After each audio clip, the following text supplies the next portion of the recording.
Bonjour à toutes et à tous, j'espère que vous allez bien.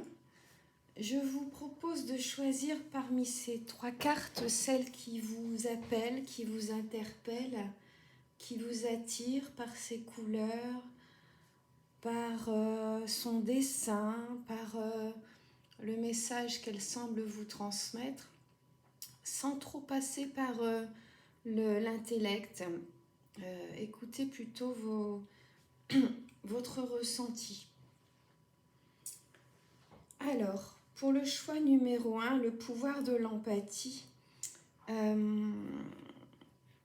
Avoir de l'empathie, ça vous permet de transmettre des messages de l'esprit centrés sur le cœur. On est tous équipés d'un sens naturellement aigu de la conscience empathique, mais il faut vouloir développer ce sens. On peut se retrouver éreinté, tendu, anxieux si ce sens n'est pas ancré. Ça peut même être écrasant, l'empathie. Il faut savoir, je dirais, doser pour ne pas laisser des gens toxiques en profiter, vous écraser, vous malmener et vous faire beaucoup de mal, parce qu'il faut que, tout en étant empathique, il faut que vous soyez capable de mettre des barrières, d'installer le stop ou le non, toujours évidemment de façon ancrée, c'est-à-dire de façon apaisée, sans agression, sans violence. Mais il faut savoir mettre des limites à cette empathie envers les gens qui ont besoin qu'on leur pose des limites.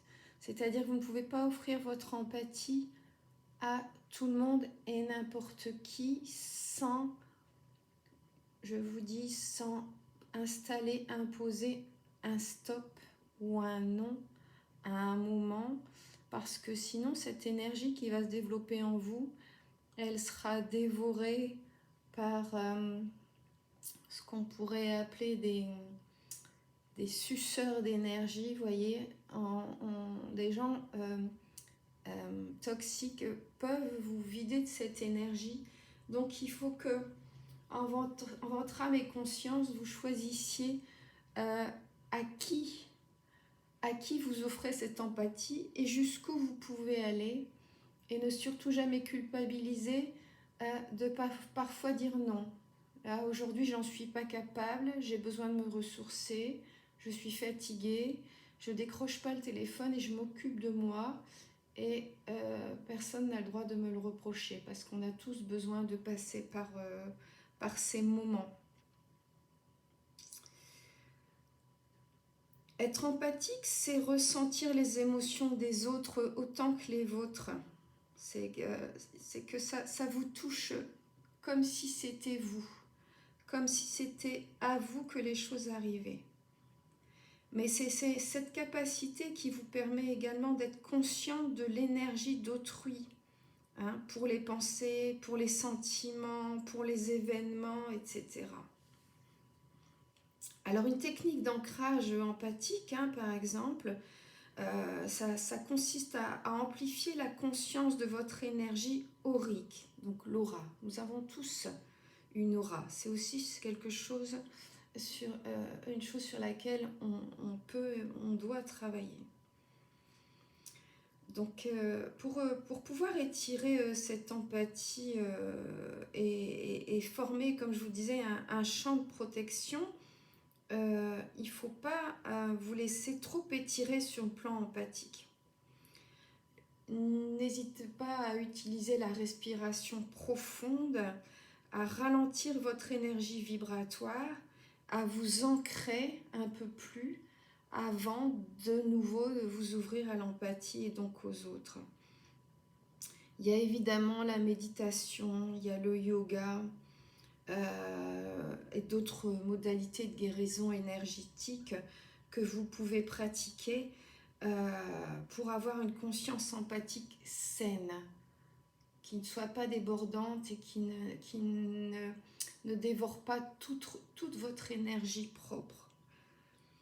il faut vraiment garder ancrée cette énergie spirituelle pour rester en bonne santé sur le plan empathique, ne pas, encore une fois, vous laisser déborder et toujours vous rappeler à votre empathie intérieure, être prioritairement empathique envers vous-même.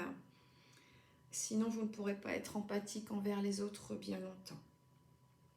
Il faut toujours vous accorder un peu d'espace sans vous imprégner, je vous disais, des sentiments des autres, sans culpabiliser des moments que vous prenez pour vous afin d'être plus disponible pour les autres. Une empathie d'abord pour vous, afin ensuite de pouvoir l'offrir aux autres. Donc ça, c'était le choix numéro 1. Pour le choix numéro 2, où on parle justement d'ancrage. Quand on travaille avec l'esprit à un niveau médiumnique, on vibre. On vibre dans un état de conscience altéré. Donc il est très important d'être ancré dans son travail pour renforcer la connexion avec l'esprit. Ça vous permettra de délivrer une communication claire, concise et fondée sur des preuves. Si vous êtes submergé par vos émotions, si vous devez lutter pour rester dans le présent, si vous pensez sans cesse au futur ou au passé, vous serez fatigué. Vous n'arriverez pas à vous ancrer. Et pour vous ancrer, il faut être vraiment dans l'instant présent. Vous prenez aussi une respiration calme, vous méditez et comment dire, il faudra travailler sur votre chakra racine, donc pour vous ancrer, les racines, les pieds, ce que vous avez sous les pieds, la terre, pour s'ancrer comme ça au niveau du chakra racine, c'est tout simplement, voilà, comme je vous disais, la terre, la promenade dans la nature, l'aromathérapie, le yoga, le travail corporel, marcher, danser, voilà, tout ce qui fait que vos pieds sont bien ancrés dans le sol. Tout ce qui va activer le corps physique est excellent pour vous ancrer. Mais pour ancrer le corps, l'esprit et l'âme, avec une pratique régulière, vous resterez ancré, vous changerez non seulement votre travail avec l'esprit, mais avec tous les aspects de votre vie. Comme je vous disais, ce n'est pas uniquement un ancrage qui sera physique. Là aussi, il faut évidemment travailler sur une respiration, travailler régulièrement sur la respiration lente pour renforcer la confiance en vous, pour renforcer ce développement et pour renforcer cet ancrage. Nous avons ensuite donc ce troisième choix, le pouvoir de la prière. Alors prier la source divine, ça peut faire partie aussi de votre routine régulière. Il y a vraiment un pouvoir vital de la prière pour vous aider à guérir, à confirmer l'amour et le soutien dans vos vies. La prière, c'est un moment de communion, vous vous ouvrez à un pouvoir plus grand que le vôtre, que vous pouvez appeler l'au-delà par exemple. La prière, c'est un moment de solitude où vous prenez le temps d'écouter votre cœur. C'est important de prier aussi régulièrement afin de créer un lien bienveillant, respectueux avec vous-même, avec l'autre, avec les autres et avec l'esprit, avec donc ce qui est au-dessus de vous. Vous pouvez évidemment prier dans le cadre de la méditation en travaillant toujours votre respiration.